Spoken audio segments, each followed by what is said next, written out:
C'est un homme qui était une grande culture. Il était impressionnant de ce point de vue-là.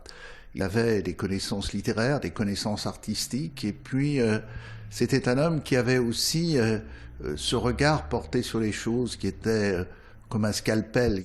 Il y a 20 ans disparaissait François Mitterrand. L'ancien président du conseil régional Jean-Jacques Kéran l'a bien connu, lui qui fut aussi porte-parole du Parti socialiste.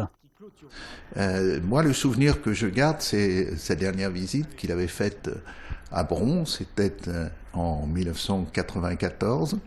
Il était allé aussi à Mézieux, chez Jean Popren. Il était à l'époque fatigué, on le sentait.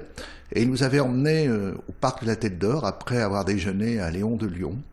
Il faisait froid, c'était le mois de décembre, et il était là, les quelques passants le voyaient, étaient surpris de voir le président de la République. Et puis il nous avait parlé des arbres. Il aimait beaucoup les arbres. Ces jeunes militants socialistes n'ont pas connu François Mitterrand, mais ils ont leur avis sur son héritage.